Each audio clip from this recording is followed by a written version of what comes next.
पातंजल योग दर्शन में पिछले 3 सूत्रों में प्रमाण, विपर्यय और विकल्प, इन 3 वृत्तियों के लक्षण बतलाए। अब चौथी निद्रा जो वृत्ति है उसका लक्षण बतलाते हैं। अभाव प्रत्ययालंबना वृत्तिर्निद्रा। अभाव प्रत्ययालंबना वृत्तिर्निद्रा।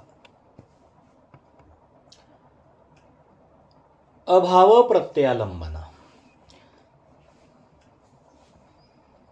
यानी प्रत्यय में आने वाली जो कुछ बाहरी इंद्रियों के जरिए विषयान संबंध से घटनाएं होती है, उनके आलंबन का अभाव होने वाली जो वृत्ति होती है उसे निद्रा वृत्ति कहा जाता है। यानी जागृत अवस्था में हमने इंद्रियों के माध्यम से बाहरी विषय प्रसंगों के जो घटनाएं हमारे अंतरतम में मन बुद्धि चित्त अहंकार एवं अंतःकरण में अनुभूत किए होते हैं और उनके जो संस्कार हमारे अवचेतन प्रकृति में बने हुए रहते हैं,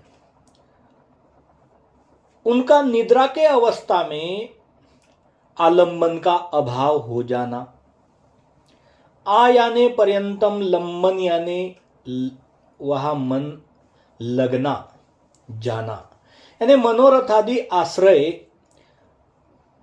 निद्रा में निर्मित हो जाना, उनका अभाव यानी वह तिरोहित हो जाने को निद्रा वृत्ति कहा गया है। ऐसे सर्वज्ञ श्री चक्रधर स्वामी जी ने अस्थिपरि प्रकरण के अंतर्भूत निद्रा को 8 स्वभावों में एक देहिक स्वभाव बतलाया हुआ है।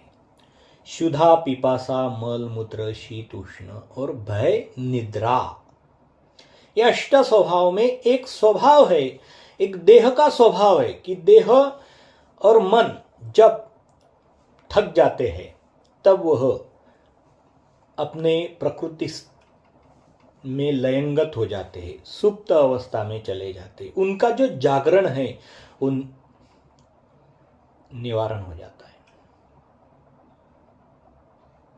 और एक मूर्छा, एक तंद्रा पकड़ी जाती है, वह निद्रा स्वभाव कहा है। और यहां पातंजल योग दर्शन में निद्रा को भी एक अनुभूति के तौर पर वृत्ति बतलाया गया है कि प्रत्यय में आने वाले विषयों के आलंबन का अभाव हो जाता है, इसलिए उसे वृत्ति में गिनती किया गया है। अब इस निद्रा की अवस्था में मनुष्य को किसी भी विषय का ज्ञान नहीं रहता, केवल मात्र ज्ञान के अभाव की प्रतीति रहती है। जैसे जीव का स्वभाव है आत्यंतिक निर्णिवते अज्ञान बोलीजिए, जीव का स्वभाव है अज्ञान, तो अतिशयसी अंतिक निर्णिव यानी कुछ भी न जानना उसे अज्ञान कहा गया है। और वही अवस्था निद्रा में महसूस होती है। यानी निद्रा की अवस्था में शरीर में प्रमुख 3 केंद्र होते हैं, मस्तिष्क केंद्र, हृदय केंद्र और नाभि केंद्र।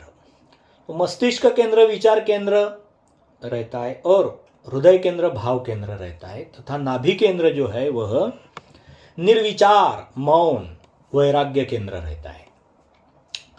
निद्रा के अवस्था में यही बात घटित होती है कि चेतना जो होती है वह मस्तिष्क और हृदय से नीचे उतरकर नाभि में केंद्रित हो जाती है, वह अपने प्रकृति में लयंगत हो जाती है, इसलिए कोई विचार स्फुरित नहीं होते और कोई भाव भी नहीं उपजते। चेतना जिस समय जिस केंद्र में ठहरी हो और जिस केंद्र को धारण कर उसका उपयोग कर रही हो,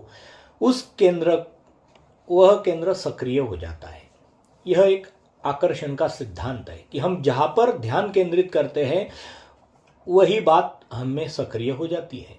ऐसे मस्तिष्क में अगर बार बार विश्राम कर रहा हो, निद्रा में अगर जाने को प्रयास कर रहा हो इंसान, और चेतना मस्तिष्क में केंद्रित हो, तो विचार उठने लग जाते हैं, या विचार अगर उठने लग गए तो मस्तिष्क में चेतना केंद्रित हो जाती है, या अगर हृदय में उन विचारों के अनुसार भाव अगर उमड़ पड़े तो वह भाव में ही तादात्म्य पा जाती है, और उससे निद्रा वृत्ति जो है वह क्लिष्ट हो जाती है, क्लेशकारक हो जाती है, वह निद्रा से उपराम पाता है।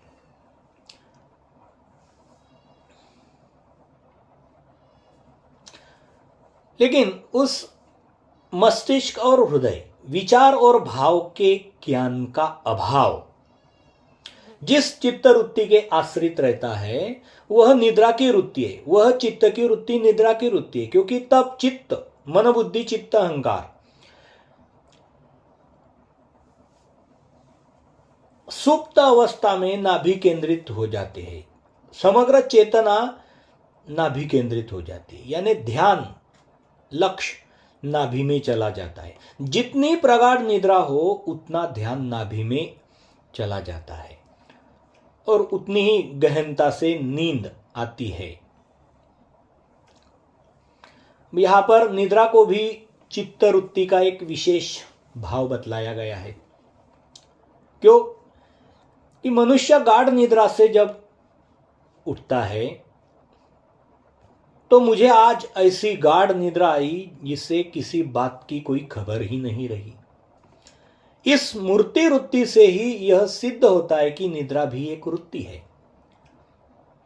नहीं तो जो निद्रा में चला गया था वह जागने पर कैसे बतला सकेगा